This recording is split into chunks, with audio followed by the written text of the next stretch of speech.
The Toronto Maple Leafs make a big decision in regards to their goaltending. We also have a huge update on Timothy Liljegren's injury, and we also see a former NHLer sign a professional tryout with the Marlies. We'll break all this down for you coming up on this episode of Hattrick HQ. But before we get into that, we just want to say that 79% of you guys aren't subscribed. So if you're looking for a home to daily NHL, daily Leafs content, look no further. Go down below, hit that subscribe button, become a part of the Hattrick HQ community. But with that said, let's get right into the first half of the video, and that is Bellows inks a PTO. And yes, former NHLer, longtime New York Islander Keefe Bellows signed a professional tryout with the Toronto Marlies.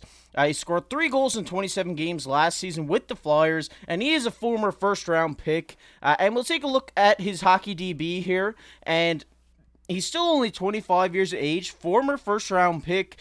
He played a lot of years in the NHL. Last year, he did end up with the Lehigh Valley Phantoms, where he had 10 points in 12 games. But like I said, he is a long-time New York Islander. He is most he did in the NHL. He had 19 points in 45 games. And Mark, this is a guy who is like kind of like Jesse Puljujarvi, I guess you could say, because he's a young guy, a former first-round pick that was out of the league, and now he's signed to a PTO with the Marlies. And this could be a guy that we could see maybe step up into the NHL on that fourth line for the Leafs if injuries do arise throughout the season.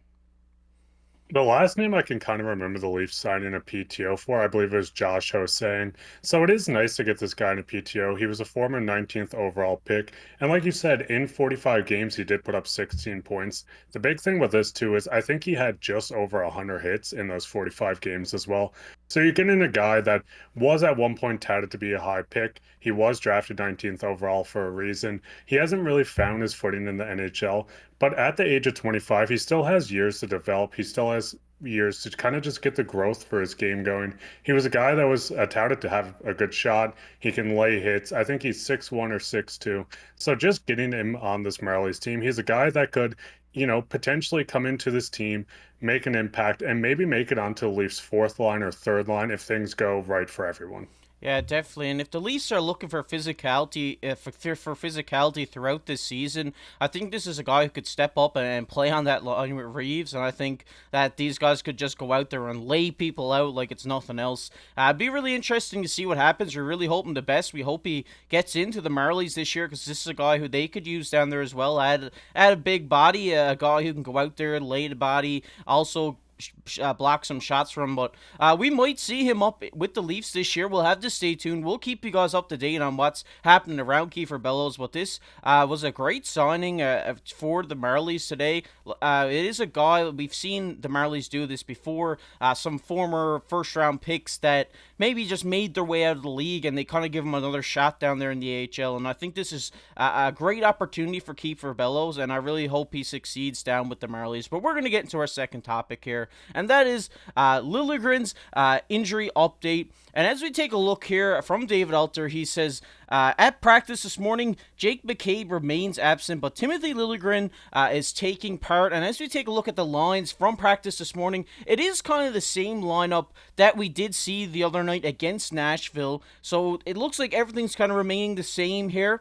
But Mark, how big is it just to have Liljegren back on this lineup?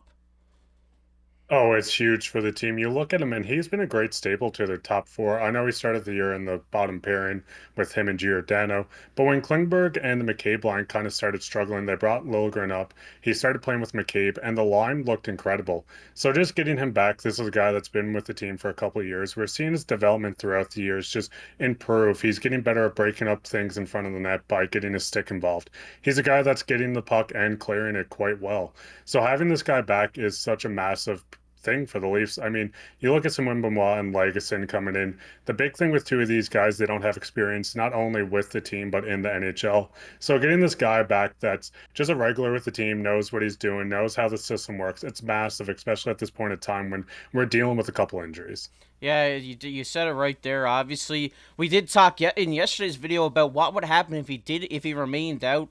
But fortunately, that injury wasn't as big as we anticipated it to be, and he was back this morning in practice. And it's just great to see because you don't want to lose another defenseman if you're the Leafs, because right now they are struggling, or they're not struggling, but they are struggling in regards of injuries with their defensemen. They got a couple guys who are still out right now, and we did see that Jake McCabe also remained absent today, but I think the goal is to get him back in practicing by midweek. I think I seen on Twitter earlier. So hopefully we get to see him back in the lineup too. But I think as of now, riding that Lagesson and Klingberg on the third line, I think that's going to be a solid line back there. Like Klingberg, the offensive powerhouse as he is, with a guy like Lagesson who can just go out there, lay the body, and block some shots.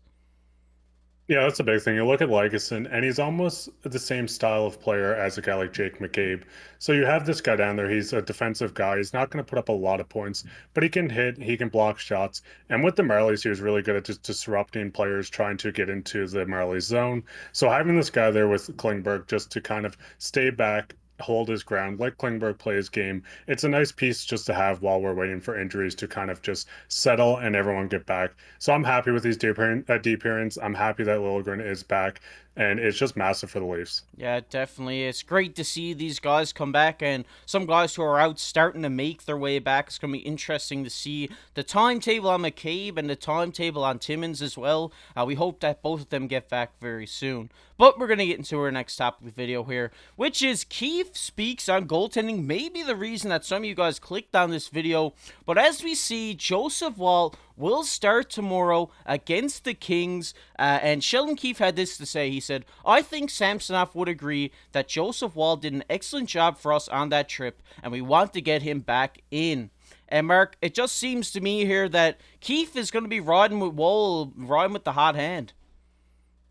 Yeah, that's a big thing. So when you looked at this season, I know I was saying quite a bit, and a lot of fans were saying this as well, that we kind of had a situation where it was a 1A, 1B situation. We went into last season with Murray and Samsonov, which we kind of wished we could run the 1A, 1B. But now that we have a guy like Woll that's stepping up massively, and Samsonov, who's kind of struggling a tiny bit, but he will find his game, just be able to get Woll in, the hot hand, ride him while he's playing amazing, get him into more games, get him more comfortable, as he only has under 30 NHL games experience.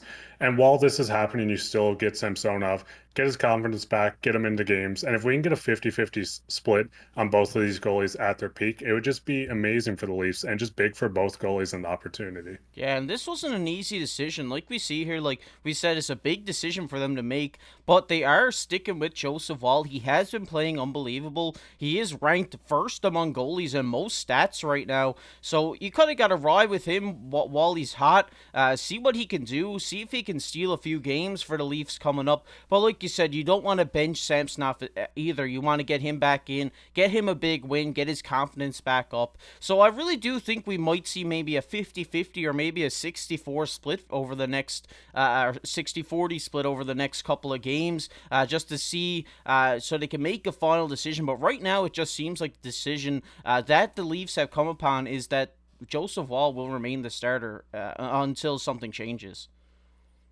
Yeah, and the big thing is you kind of look at the previous seasons with the Leafs. We've always had situations where we'd have a goalie injured, have to play the backup, or have to go to a third stringer like Shelgren.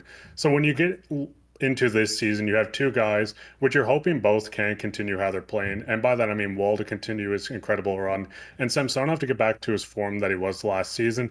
Because you don't want to go to a guy like, well, you can get Martin Jones, is what I'm saying, but you don't want to start going to your fourth, your fifth, or your sixth stringer.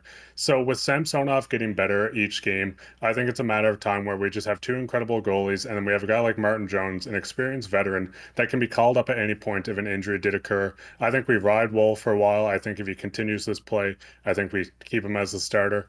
And when it comes to game one of the playoffs, whoever the best goalie is at that moment, that's who you start. Yeah, definitely. It's kind of like what we seen in Boston last year. If you want to kind of compare it, that they had Ullmark and Swayman, and then Ullmark just got really hot, and they just rode it out with him. And Swayman did still come in and do his job as well. And I think this is what we may see take place further down the line here in Toronto, whether it's Woll or Samsonov, whoever's playing the best. Whoever's stealing some games for Toronto, I think will get in a bit more. But you don't have to worry, like you said in years past, where they didn't have a top tier goaltender on their bench. I think either one of these guys could come in on any given night, steal a game for Toronto, and I really do think that this might be one of the best goalie tandems in the NHL. But we want to hear from you guys. Let us know what your thoughts. Would you ride with Wall? Would you ride with Samsonov? Let us know. But we're going to get into everybody's favorite topic here, and that is comment of the day. And the comment of the day today goes to Tyler. He says, you guys are a perfect duo, very smooth and fluent. Shout out to you, Tyler. We always appreciate the support from everybody down in the comment section. But you're a new name down there. We just had to shout you out. We seen you in our live stream the other night, so thanks for coming to that as well. And we just appreciate all your guys' some support. I know me and Mark, a lot of people have been commenting saying we're the perfect duo, but we've been friends for many years now. Been playing Xbox together for a long time, so we're used to talking back and forth to each other. But we really appreciate that you guys noticed that. And we also are planning on doing another live stream Wednesday around 6:30 EST, so make sure to stop by, talk to us in real time, ask us any questions that you may have about the NHL. So make sure to tune into that on Wednesday evening. But if you enjoyed the video, make sure to go down below, hit that like button, hit that subscribe button. We're trying to hit 2,000 subscribers, so we really appreciate it if you hit that subscribe button. And also comment down below on everything we talked about today. Keefe Bellows signing a PTO with the Marlies, Liljegren's update, and the whole goaltending situation in Toronto. You might be featured on the next comment of the day. But if you enjoy the Leafs, make sure to check this video out that's popping up on your screen right now. Well, I've been KC alongside my co-host Mark Pye. Keep your stick on the ice.